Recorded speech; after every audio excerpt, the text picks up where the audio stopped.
है 23 दिसंबर। सुनते हैं आज के प्यारे बाबा के साकार रूप से चले हुए मधुर महावाक्य।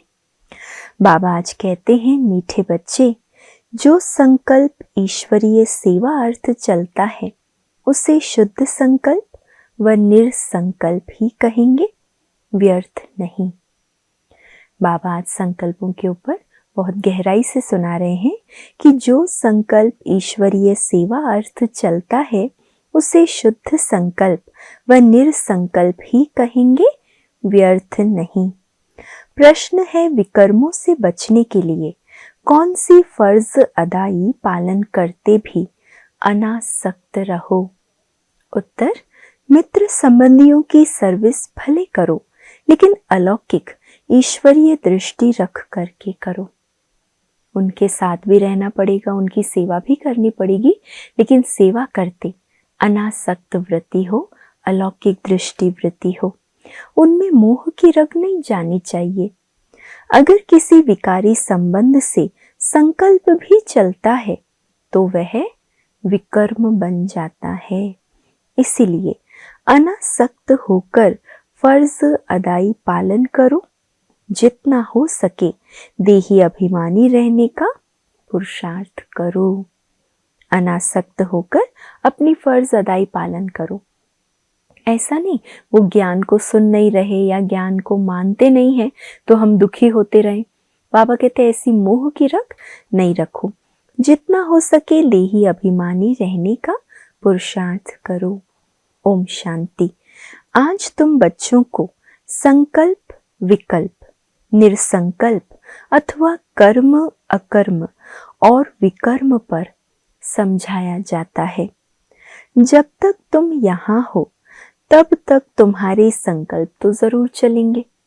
यहाँ माना इस साकारी दुनिया में जब तक है संकल्प चलेंगे, शरीर है तो संकल्प चलेगा।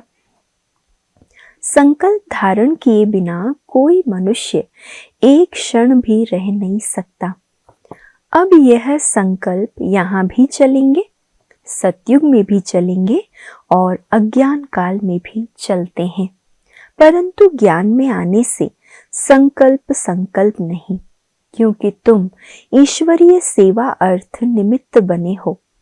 तो जो यज्ञ अर्थ संकल्प चलता है वो संकल्प संकल्प नहीं है, वह निरसंकल्प ही है। कितनी अच्छी बातें बाबा आज सुना रहे। बहुत गहरी मुरली बाबा ने आज चलाई है। बाबा कहते हैं अगर ईश्वरीय सेवा अर्थ निमित्त बने हो तो यज्ञ अर्थ जो भी संकल्प चलते हैं, क्योंकि सेवाएं करते हैं तो बहुत संकल्प, बहुत सारे संगठन को संभालते हुए सेवा करनी होती है, तो वो निरसंकल्प है। बाकी जो फालतू संकल्प चलते हैं अर्थात कलयुगी संसार और कलयुगी मित्र संबंधियों के प्रति चलते हैं, वह विकल्प कहे जाते हैं, जिससे ही विकर्म बनते हैं और विकर्मों से दुख प्राप्त होता है। बाकी जो यज्ञ प्रति अथवा ईश्वरीय सेवा प्रति संकल्प चलता है वह गोया निरसंकल्प हो गया है ना। जो भी संकल्प हमने यज्ञ सेवा प्रति चलाए हैं निरसंकल्प है। शुद्ध संकल्प सर्विस प्रति भले चले। देखो बाबा यहाँ बैठा है, तुम बच्चों को संभालने अर्थ, उसकी सर्विस करने अर्थ माँ बाप का संकल्प जरूर चलता है, परंतु ये संकल्प संकल्प नहीं, इससे विकर्म नहीं बनता है। परंतु यदि किसी का विकारी संबंध प्रति संकल्प चलता है तो उनका विकर्म अवश्य ही बनता है। कोई भी प्रकार का विकारी संबंध से जुड़ा संकल्प विकर्म कहलाता है। बाबा तुम बच्चों को कहते हैं कि मित्र संबंधियों की सर्विस भले करो, परंतु अलौकिक ईश्वरीय दृष्टि से। वो मोह की रग नहीं आनी चाहिए। अनासक्त होकर अपनी फर्ज अदाई पालन करनी चाहिए। परंतु जो कोई यहाँ होते हुए कर्म संबंध में होते हुए उनको नहीं काट सकते तो भी उन्हें बाप को नहीं छोड़ना चाहिए। मान लिए कर्म संबंध है, कर्मों के बंधन में हम बंधे हैं, लेकिन इसका ये अर्थ नहीं है कि हम उनके कारण बाबा को छोड़ दें। नहीं, हाथ पकड़ा होगा तो कुछ न कुछ पद प्राप्त कर लेंगे। अब ये तो हर एक अपने को जानते हैं कि मेरे में कौन सा विकार है। अगर किसी में एक भी विकार है तो वह देह अभिमानी जरूर ठहरा। जिसमें विकार नहीं वो ठहरा देही अभिमानी। किसी में कोई भी विकार है तो वो सजाएं जरूर खाएंगे, और जो विकारों से रहित है वे सजाओं से मुक्त हो जाएंगे। जैसे देखो, कोई कोई बच्चे हैं जिनमें न काम है, न क्रोध है, न लोभ है, न मोह है। वो सर्विस बहुत अच्छी कर सकते हैं। अब उन्हों की बहुत ज्ञान विज्ञानमय अवस्था है। निर्विकारी ज्ञान विज्ञानमय अवस्था से वो बच्चे सेवा करते हैं। वो तो तुम सब भी वोट देंगे। अब ये तुम जैसे मैं जानता हूं वैसे तुम बच्चे भी जानते हो। अच्छे को सब अच्छा कहेंगे, जिसमें कुछ खामी होगी उनको सभी वही वोट देंगे। अच्छे को तो सभी अच्छा ही कहेंगे ना। कई बार होता है बाहर से नहीं, लेकिन मन में तो समझते हैं ना कि ये हमसे ज्यादा गुणवान है। अब ये निश्चय करना, जिनमें कोई विकार है वो सर्विस नहीं कर सकते। जो विकार प्रूफ है वो सर्विस कर औरों को आप समान बना सकेंगे। कितनी एक एक बात बाबा की जैसे डबल अंडरलाइन करने की बात है। जो विकार प्रूफ है वो सर्विस कर औरों को आप समान बना सकेंगे। और एक बार सुनने से ये बातें हमें समझ में जल्दी नहीं आएगी।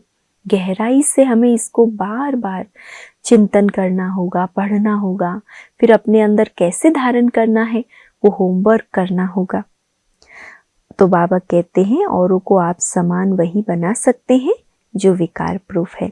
इसीलिए विकारों पर पूर्ण जीत चाहिए, विकल्प पर पूर्ण जीत चाहिए। ईश्वर अर्थ संकल्प को निरसंकल्प कह सकते हैं। वास्तव में निरसंकल्पता उसी को कहा जाता है जो संकल्प चले ही नहीं, दुख सुख से न्यारा हो जाए। वो तो अंत में जब तुम हिसाब किताब चुकतू कर चले जाते हो तो वहां दुख सुख से न्यारी अवस्था में तब कोई संकल्प नहीं चलता। जब इस साकारी दुनिया से हम उपराम अर्थात मुक्त हो जाएंगे और अपने घर शांति धाम चले जाएंगे तब कोई संकल्प नहीं चलता। उस समय कर्म अकर्म दोनों से परे अकर्मी अवस्था में रहते हो। यहाँ तुम्हारा संकल्प जरूर चलेगा, क्योंकि तुम सारी दुनिया को शुद्ध बनाने अर्थ निमित्त बने हुए हो, तो उसके लिए तुम्हारे शुद्ध संकल्प जरूर चलेंगे। सतयुग में शुद्ध संकल्प चलने के कारण संकल्प नहीं, कर्म करते भी कर्म बंधन नहीं बनता। समझा? अब कर्म अकर्म और विकर्म की गति तो बाप ही समझा सकते हैं।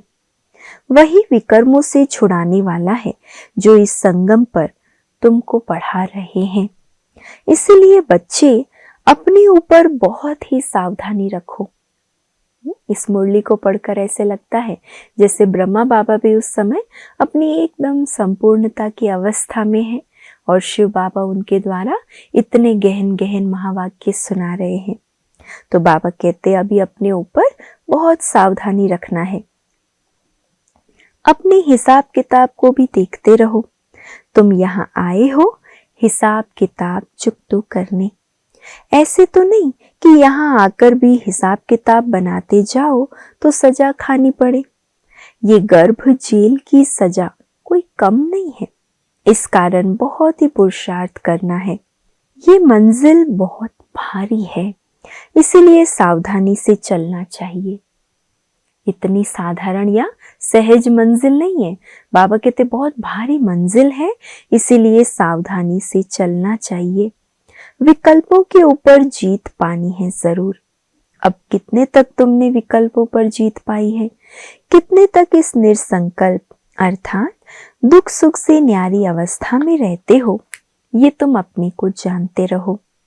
जो खुद को नहीं समझ सकते हैं वो मम्मा बाबा से पूछ सकते हैं, क्योंकि तुम तो उनके वारिस हो, तो वो बता सकते हैं, है ना। माँ बाप तो अपने बच्चों को अच्छी तरह जानते ना, तो बाबा कहते अपनी अवस्था के बारे में मम्मा बाबा से पूछ सकते हो। निरसंकल्प अवस्था में रहने से तुम अपने तो क्या, किसी भी विकारी के विकर्मों को दबा सकते हो। अंडरलाइन करना है, निरसंकल्प अवस्था में रहने से तुम अपने तो क्या, किसी भी विकारी के विकर्मों को दबा सकते हो। कोई भी कामी पुरुष तुम्हारे सामने आएगा जिसके अंदर काम विकार का फुल फोर्स है, ऐसा पुरुष तुम्हारे सामने आएगा तो उसका विकारी संकल्प नहीं चलेगा। जैसे कोई देवताओं के पास जाता है तो उनके सामने वो शांत हो जाता है, वैसे तुम भी गुप्त रूप में देवताएं हो। कितनी सुंदर बात, तो इस बात को धारण करना है। हम भी कौन हैं? गुप्त रूप में देवताएं हैं। तुम्हारे आगे भी किसी का विकारी संकल्प नहीं चल सकता, परंतु ऐसे बहुत कामी पुरुष हैं जिनका कुछ संकल्प अगर चलेगा, क्योंकि समय ऐसा है तो कई ऐसे व्यक्ति मिलेंगे जिनका खराब संकल्प चलेगा तो भी वार नहीं कर सकेगा। अगर तुम योग युक्त होकर खड़े रहेंगे तो। देखो बच्चे, तुम यहाँ आए हो परमात्मा को विकारों की आहुति देने, परंतु कोई कोई ने अभी कायदे से आहुति नहीं दी है, जैसे देनी है नहीं दी है। उन्हों का योग परमपिता से जुटा हुआ नहीं है। सारा दिन बुद्धि योग भटकता रहता है, अर्थात देही अभिमानी नहीं बने हैं। देह अभिमानी होने के कारण किसी के स्वभाव में आ जाते हैं, जिस कारण परमात्मा से प्रीत निभा नहीं सकते हैं। अर्थात परमात्मा अर्थ सर्विस करने के अधिकारी नहीं बन सकते हैं। तो जो परमात्मा से सर्विस ले फिर सर्विस कर रहे हैं, अर्थात पतितों को पावन बना रहे हैं, वही मेरे सच्चे और पक्के बच्चे हैं। जो परमात्मा से सेवा लेकर फिर सर्विस कर रहे हैं, अर्थात अनेकों को पावन बनाते हैं, वही मेरे सच्चे पक्के बच्चे हैं। उन्हें बहुत भारी पद मिलता है। अभी परमात्मा खुद आकर तुम्हारा बाप बना है। उस बाप को साधारण रूप में ना जानकर कोई भी प्रकार का संकल्प उत्पन्न करना गोया विनाश को प्राप्त होना। अभी वो समय आएगा जो 108 ज्ञान गंगाएं पूर्ण अवस्था को प्राप्त करेगी। समय आने वाला है जो बाबा की 108 रतन, विजय माला के रतन प्रत्यक्ष होंगे। बाकी जो पढ़े हुए नहीं होंगे वे तो अपनी ही बर्बादी करेंगे। ये निश्चय जानना, जो कोई इस ईश्वरीय यज्ञ में छिपकर काम करता है तो उनको जानी जाननहार बाबा देख लेता है। कोई भी कहीं भी छुपकर कार्य करे, चाहे लाखों लोगों की नजर से छुप जाए, लेकिन जानी जाननहार बाप से नहीं छुप सकता। वह फिर अपने साकार स्वरूप बाबा को टच करता है। कौन किसको टच करता है? जानी जाननहार शिव बाबा अपने साकार स्वरूप में जो ब्रह्मा बाबा है उसको टच करता है, सावधानी देने अर्थ। तो कोई भी बात छुपानी नहीं चाहिए। भल भूले होती है, परंतु उनको बताने से ही आगे के लिए बच सकते हैं। इसीलिए बच्चे सावधान रहना। बच्चों को पहले अपने को समझना चाहिए कि मैं हूं कौन, वॉट एम आई। मैं शरीर को नहीं कहते, मैं कहते हैं आत्मा को। मैं आत्मा कहाँ से आया हूँ, किसकी संतान हूँ। आत्मा को जब ये मालूम पड़ जाए कि मैं आत्मा परमपिता परमात्मा की संतान हूँ, तब अपने बाप को याद करने से खुशी आ जाए। बच्चों को खुशी तब आती है जब बाप के ऑक्यूपेशन को जानता है। जब तक छोटा है बाप के ऑक्यूपेशन को नहीं जानता, तब तक इतनी खुशी नहीं रहती। जैसे बड़ा होता जाता है, बाप के ऑक्यूपेशन का पता पड़ता जाता है, तो वो नशा, वो खुशी चढ़ती जाती है। तो पहले उनके ऑक्यूपेशन को जानना है कि हमारा बाबा कौन है, वो कहाँ रहता है। अगर कहे आत्मा उसमें मर्ज हो जाएगी तो आत्मा विनाशी हो गई, तो फिर खुशी किसको आएगी, है ना। इसीलिए आत्मा तो अविनाशी है। तुम्हारे पास जो नए जिज्ञासु आते हैं उनको पूछना चाहिए, तुम यहाँ क्या पढ़ते हो, इससे क्या स्टेटस मिलती है।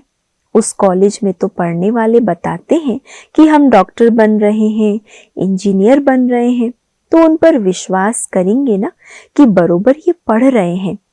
यहाँ भी स्टूडेंट बताते हैं कि ये है दुख की दुनिया, जिसको नर्क, हेल अथवा डेविल वर्ल्ड कहते हैं। उनके अगेंस्ट है हेवन अर्थात डीटी वर्ल्ड, जिसको स्वर्ग कहते हैं। ये तो सभी जानते हैं, समझ भी सकते हैं कि यह वह स्वर्ग नहीं है, यह नर्क है अथवा दुख की दुनिया है, पाप आत्माओं की दुनिया है। तब तो उनको पुकारते हैं कि हमको पुण्य की दुनिया में ले चलो। तो ये जो बच्चे पढ़ रहे हैं वो जानते हैं कि हमको बाबा उस पुण्य की दुनिया में ले चल रहे हैं। तो जो नए स्टूडेंट आते हैं उनको बच्चों से पूछना चाहिए, बच्चों से पढ़ना चाहिए। वह अपनी टीचर का अथवा बाप का ऑक्यूपेशन बता सकते हैं। बाप थोड़े ही अपनी सराहना खुद बैठ करेंगे। टीचर अपनी महिमा खुद सुनाएगा क्या? वो तो स्टूडेंट सुनाएंगे कि ये ऐसा टीचर है। तब कहते हैं स्टूडेंट्स शोज मास्टर। तुम बच्चे जो इतना कोर्स पढ़कर आए हो, तुम्हारा काम है नयों को बैठ समझाना। बाकी टीचर जो बीए, एमए पढ़ा रहे हैं, वह बैठ नए स्टूडेंट को एबीसी सिखलाएंगे क्या? कोई कोई स्टूडेंट अच्छे होशियार होते हैं, वह दूसरों को भी पढ़ाते हैं। उसमें माता गुरु तो मशहूर है। यह है डीटी धर्म की पहली माता, जिसको जगदम्बा कहते हैं। माता की बहुत महिमा है। बंगाल में काली, दुर्गा, सरस्वती और लक्ष्मी, इन 4 देवियों की बहुत पूजा करते हैं। अब उन 4 का ऑक्यूपेशन तो मालूम होना चाहिए। जैसे लक्ष्मी है तो वह है गॉडेज ऑफ वेल्थ, वह तो यहाँ ही राज्य करके गई है। बाकी काली, दुर्गा आदि ये तो सब इन पर नाम पड़े हैं। अगर 4 माताएं हैं तो उनके 4 पति भी होने चाहिए। अब लक्ष्मी का तो नारायण पति प्रसिद्ध है। काली का पति कौन है ना? जैसे गौरी शंकर कहते हैं तो बाबा कहते हैं ऐसे लक्ष्मी का भी नारायण पति है। काली का कौन है? तो किसी ने कहा शंकर, लेकिन शंकर को तो पार्वती का पति बताते हैं। पार्वती कोई काली नहीं है। बहुत है जो काली को पूछते हैं, माता को याद करते हैं लेकिन पिता का नाम नहीं, है ना। जैसे राम सीता कहते हैं या फिर लक्ष्मी नारायण कहते हैं, लेकिन काली माता की पूजा करते हैं, उसके साथ उनके पति का नाम नहीं, अर्थात पिता का कोई पता नहीं। काली का या तो पति होना चाहिए या पिता होना चाहिए, लेकिन यह कोई को पता नहीं। तुमको समझाना है कि दुनिया ये एक ही है। जो कोई समय दुख की दुनिया अथवा दोजक बन जाती है, वही फिर सतयुग में बहिष्ट अथवा स्वर्ग बन जाती है। लक्ष्मी नारायण भी इसी सृष्टि पर सतयुग के समय राज्य करते थे। बाकी सूक्ष्म में तो कोई वैकुंठ है नहीं, जहाँ सूक्ष्म लक्ष्मी नारायण है। उनके चित्र यहाँ ही हैं, तो जरूर यहाँ ही राज्य करके गए हैं। खेल सारा इस कॉर्पोरियल वर्ल्ड में चलता है। हिस्ट्री ज्योग्राफी इस कॉर्पोरियल वर्ल्ड की है। सूक्ष्म वतन की कोई हिस्ट्री ज्योग्राफी होती नहीं। लेकिन सभी बातों को छोड़ तुमको नए जिज्ञासु को पहले क्या सिखाना है? अलफ सिखलाना है, फिर बे समझाना है। अलफ है गॉड, वह सुप्रीम सोल है। जब तक ये पूरा नहीं समझा है तब तक परम पिता के लिए वो लव नहीं जागता। जब तक सही परिचय नहीं तब तक निश्चय नहीं, और जब तक निश्चय नहीं तब तक प्यार नहीं जागेगा। वो खुशी नहीं आती, क्योंकि पहले जब बाप को जाने तब उनके ऑक्यूपेशन को भी जानकर खुशी में आवे। तो खुशी है इस पहली बात को समझने। बाकी अनेक बातों को कितना भी जान ले, लेकिन जब तक बाप को नहीं जाना वो खुशी नहीं होगी। गॉड तो एवर हैप्पी है, आनंद स्वरूप है। उनके हम बच्चे हैं तो क्यों ना वह खुशी आनी चाहिए। वह गुदगुदी क्यों नहीं होती, अंदर अंदर वो गुदगुदी क्यों नहीं होती। I am son of God, I am ever happy master God, वो खुशी नहीं आती। I am son of God, I am ever happy master God, बाबा कितनी खुशी नहीं आती बच्चों को। तो सिद्ध है अपने को बच्चा नहीं समझते हैं। God is ever happy but I am not happy. दोनों अलग हो गए ना। भगवान जो मेरा पिता है वो सदा प्रसन्न, सदा आनंद स्वरूप है, और मुझे तो खुशी नहीं है। आई एम नॉट हैप्पी, क्योंकि फादर को नहीं जानते हैं। बात तो सहज है। कोई कोई को ये ज्ञान सुनने के बदले शांति अच्छी लगती है, क्योंकि बहुत है जो ज्ञान उठा भी नहीं सकेंगे। इतना समय कहाँ है, बस इस अलफ को जानकर साइलेंस में रहें वो भी अच्छा है। जैसे सन्यासी भी पहाड़ों की कंदराओं में जाकर परमात्मा की याद में बैठते हैं, वैसे परमपिता परमात्मा की उस सुप्रीम लाइट की याद में रहें तो भी अच्छा है। उसकी याद से सन्यासी भी निर्विकारी बन सकते हैं, परंतु घर बैठे तो याद कर नहीं सकते। वहां तो बाल बच्चों में मोह जाता रहेगा, इसीलिए तो सन्यास करते हैं। होली बन जाते हैं तो उसमें सुख तो है ना, पवित्र रहने में सुख तो मिलता है। सन्यासी सबसे अच्छे हैं। आदिदेव भी सन्यासी बना है ना। यह सामने उनका आदिदेव का मंदिर खड़ा है जहां तपस्या कर रहे हैं। गीता में भी कहते हैं देह के सभी धर्मों का सन्यास करो। वह सन्यास कर जाते हैं तो महात्मा बन जाते। गृहस्थी को महात्मा कहना बेकायदे है। तुमको तो परमात्मा ने आकर सन्यास कराया है। सन्यास करते ही है सुख के लिए। महात्मा कभी दुखी नहीं होते। राजाएं भी सन्यास करते हैं तो ताज आदि फेंक देते हैं। जैसे गोपीचंद ने सन्यास किया तो जरूर इसमें सुख है। जो बड़े बड़े राजाओं ने अपनी सत्ता को, धन संपत्ति को एक तरफ कर दिया तो जरूर सुख है। अच्छा, मीठे मीठे सिके लधे बच्चों प्रति माता पिता बाप दादा का याद प्यार और गुड मॉर्निंग। रूहानी बाप की रूहानी बच्चों को नमस्ते, और हम सब रूहानी बच्चों की रूहानी माता पिता बाप दादा को याद प्यार, गुड मॉर्निंग और नमस्ते। शुक्रिया बाबा, शुक्रिया। धारणा के लिए आज का मुख्य सार। पहला, कोई भी उल्टा कर्म छुपकर नहीं करना है, क्योंकि बाबा ने क्या बताया, जानी जाननहार बाबा को सब पता चल जाता है, और वो जानी जाननहार शिव बाबा फिर अपने साकार स्वरूप ब्रह्मा बाबा को टच करता है कि ये बच्चे ने ये गलती की है। बाप दादा से कोई भी बात छुपानी नहीं है, बहुत बहुत सावधान रहना है। दूसरा, स्टूडेंट शोज मास्टर, जो पढ़ा है वह दूसरों को पढ़ाना है। एवर हैप्पी गॉड के बच्चे हैं, इस स्मृति से अपार खुशी में रहना है। आज का वरदान, विकारों रूपी सांप को भी शैया बनाने वाले विष्णु के समान सदा विजयी निश्चिंत भव।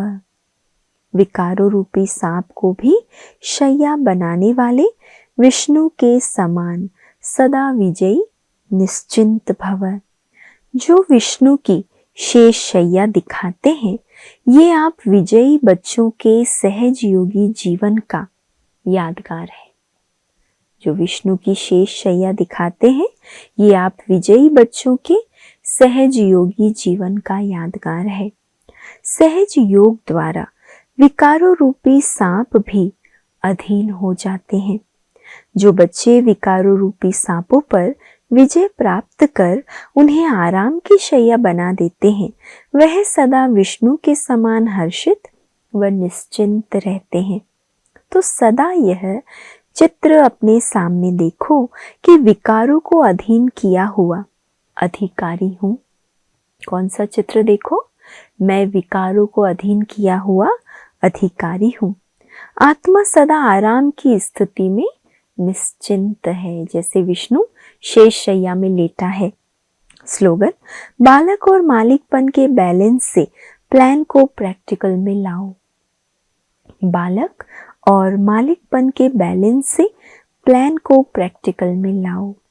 अव्यक्त इशारे: अपनी हर कर्मेंद्रिय की शक्ति को इशारा करो तो इशारे से ही जैसे चाहो वैसे चला सको। ऐसे कर्मेंद्रिय जीत बनो, तब फिर प्रकृति जीत बन कर्मातीत स्थिति के आसनधारी सुविश्व राज्य अधिकारी बनेंगे। हर कर्मेंद्रिय जी हजूर, जी हाजिर करती हुई चले।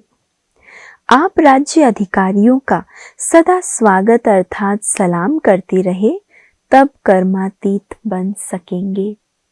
इतना हमें स्वराज्य अधिकारी की स्थिति में स्थित होना है, जो एक एक कर्मेंद्रिय हमारे इशारे प्रमाण चले, हमें सलाम करे, हमारा स्वागत करे। अच्छा, ओम शांति।